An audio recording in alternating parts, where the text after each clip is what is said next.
The Skeleton of Prophecy, unveiling the 7 mysteries of Revelation to the untrained eye.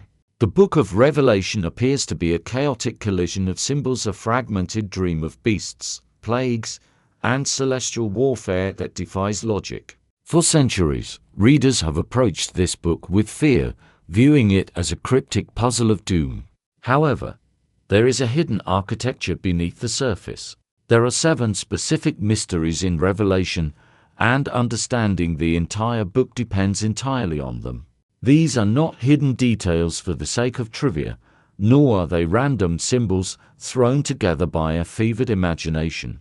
They are the skeleton of Revelation.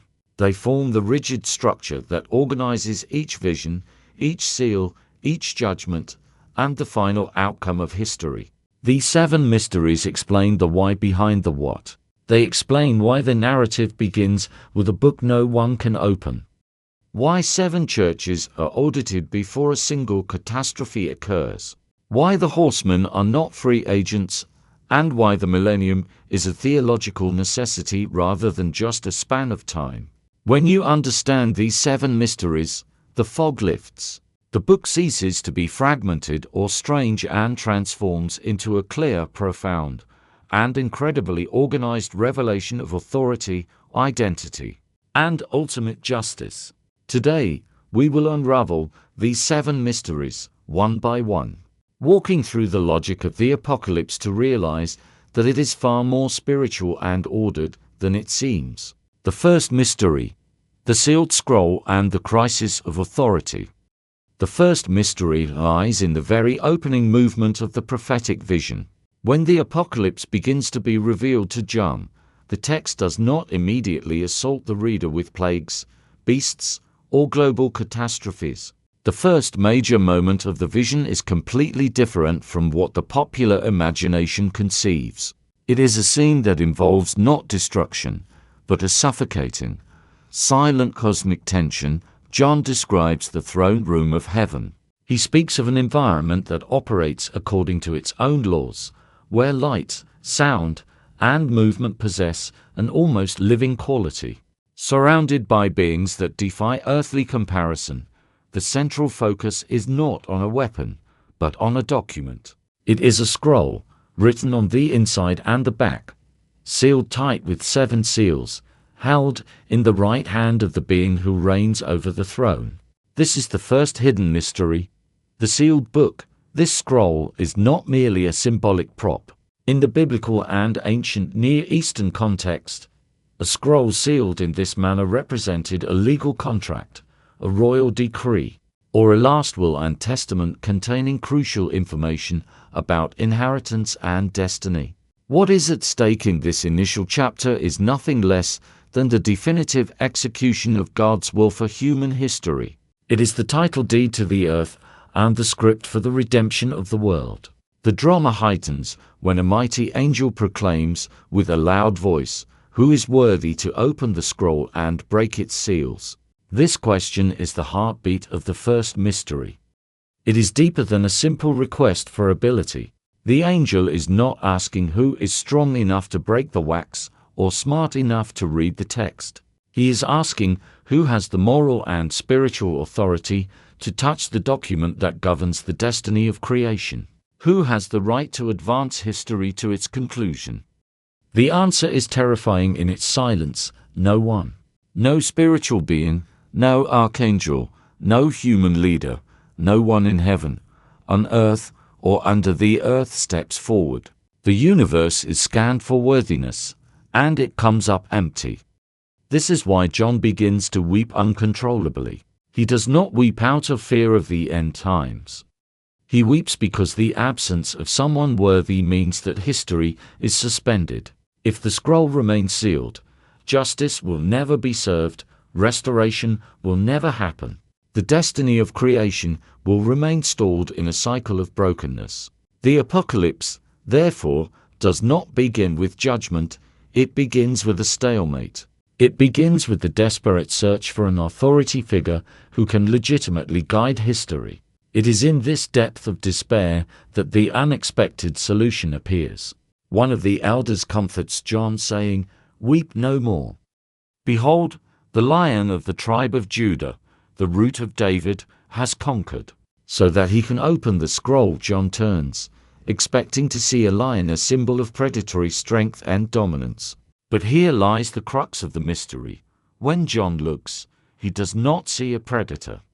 He sees a lamb, standing as though it had been slain. This detail is the key to the entire book. Revelation reveals that authority over humanity's ultimate destiny is not in the hands of a tyrant who gained power through brute force or war. It belongs to the one who triumphed through sacrifice and surrender. The power to open the book comes from redemption, not domination. This first mystery establishes the rules for everything that follows. The seals, trumpets, and bowls of wrath are not random chaotic events. They are the unfolding of a plan that is under the strict administration of the Lamb. The future unfolds only because he was deemed worthy. This mystery teaches us that history is not a runaway train. There is a document, a plan, and a governor who directs the flow of time based on the moral victory of the cross. The second mystery, the seven churches as a spiritual map. As we move past the throne room, we encounter the second mystery. Before the narrative allows us to witness a single global calamity, John is instructed to write specific messages to 7 real communities in Asia Minor. For the casual reader, these chapters often feel like a prologue, local pastoral advice, or historical correspondence that can be skipped to get to the action. But within the literary structure of Revelation, these letters are the second hidden mystery, the spiritual map of the end. These messages are not merely letters. They are the interpretive lens for the entire apocalypse. The content that follows the tests, the persecutions, the deceptions only makes sense when viewed through the filter of these 7 spiritual descriptions. Each church represents a specific spiritual condition found among believers: Ephesus, loveless perseverance; Smyrna, suffering faithfulness; Pergamum, compromise; Thyatira, tolerance of corruption; Sardis, dead formalism; Philadelphia, fragile endurance; and Laodicea, complacency and materialism. While these were historical churches, the text presents their conditions so comprehensively that they transcend their time. They describe recurring types of spiritual communities and the inner states of any person attempting to follow the faith throughout history. Why is this placed at the beginning? Because Revelation is about to describe a world in transition and crisis. Before showing the external battle between the beast and the world, the author must expose the internal battle. The second mystery reveals that you cannot understand the end of the world without understanding the human heart. The 7 churches function as a spiritual diagnosis of humanity. They present 7 possible stances one might take when the pressure rises. Will you be complacent? Will you compromise? Will you endure? The book is asking, how will each type of person face what is to come? Furthermore, the repetitive structure of these letters prepares the reader for the rhythm of the book. Each letter begins with a specific description of Christ, e.g., he who has the sharp two-edged sword, or he who has eyes like a flame of fire. These images are not decorative, they are visual markers. These attributes of Christ reappear in the later chapters during the judgments and final battles. By learning them here, the reader is equipped to recognize who is in control when the visions become intense and symbolic later on. Therefore, the apocalypse does not begin by describing the collapse of the geopolitical world, but by auditing the spiritual state of those living in it. It establishes that the primary battlefield is the human soul. The third mystery, the fourth horseman and the dynamics of permission. As the Lamb breaks the seals, the visions widen to a global scale. The famous four horsemen of the apocalypse ride forth, representing the recurring cycles of human history: conquest, war, economic scarcity, and death. However, the third mystery centers specifically on the final rider and the nature of his power. This is the mystery of the dynamics of permission. When the fourth horseman appears mounted on a pale, sickly green horse, representing death, and accompanied by Hades the grave, it is terrifying. But the mystery lies in a textual detail that often goes unnoticed.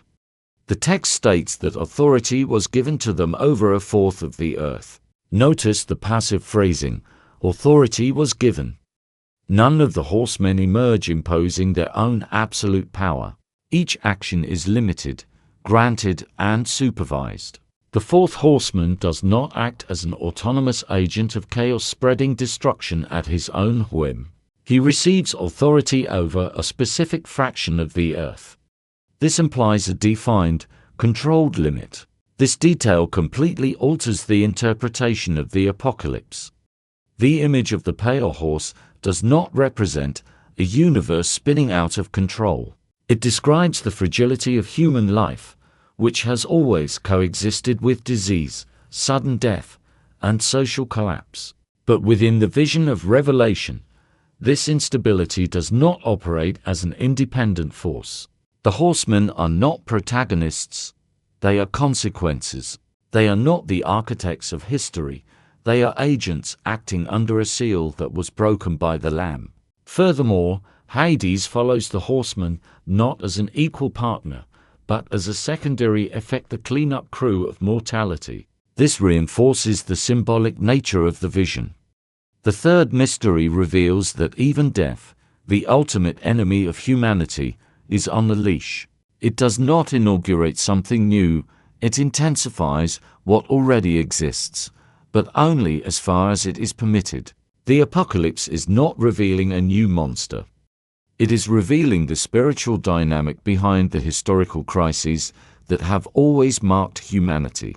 It shows us that God is the one who allows, limits, and guides the process. The chaos is real, but it is framed within a plan. The fourth mystery, the two witnesses and the logic of representation. In the middle of the narrative, just as the tension on earth mounts, two figures appear. They act with extraordinary authority, striking the earth with plagues, shutting the heavens, and confronting the powers that be. Eventually, they are killed, their bodies exposed, and then they are resurrected in full view of the world. This brings us to the fourth mystery, the logic of representation. Countless hours have been spent trying to identify these two individuals. Are they Moses and Elijah returned? Are they Enoch and Elijah? Are they two future prophets? But the mystery lies not in their biographical identity, but in their function and literary representation. The text calls them to olive trees and to lampstands that stand before the Lord. This is a direct hyperlink to the book of Zechariah in the Old Testament, where olive trees and lampstands represent agents raised by God to fulfill specific tasks. By using these symbols, Revelation indicates that their importance lies in what they do, not who they are. They assume a dual role, the proclamation of the message and the confrontation of oppressive power. Why too? This is the core of the mystery. Throughout biblical history, valid legal testimony required to witnesses. A single voice could be dismissed. Two voices established a matter as truth. Revelation uses this structure to present something greater than two men. It reveals a pattern of prophetic testimony. These witnesses represent the continuity of God's message against the forces that try to silence it. They perform acts reminiscent of Elijah stopping rain and Moses turning water to blood, synthesizing the law and the prophets. They carry the archetype of the prophetic function to warn, to confront, and to demonstrate justice. Their death symbolizes the temporary collapse of the prophetic voice in the world, a time when the truth seems dead and the world celebrates its silence. But their resurrection and ascension symbolize that the message cannot be erased permanently. The fourth mystery teaches us that the divine message manifests in duality with authority. It faces resistance, it suffers apparent defeat, but it always resurfaces. The witnesses are a portrait of the invincible nature of the truth. The fifth mystery, the dragon and the woman. The narrative then breaks completely. We are no longer looking at seals or earthly plagues. We are transported to a cosmic scene that seems to operate on a different layer of reality. We see a woman clothed with the sun, the moon under her feet, and a crown of 12 stars. Facing her is a great red dragon with multiple heads and horns. This is the fifth mystery, the conflict that does not begin on Earth.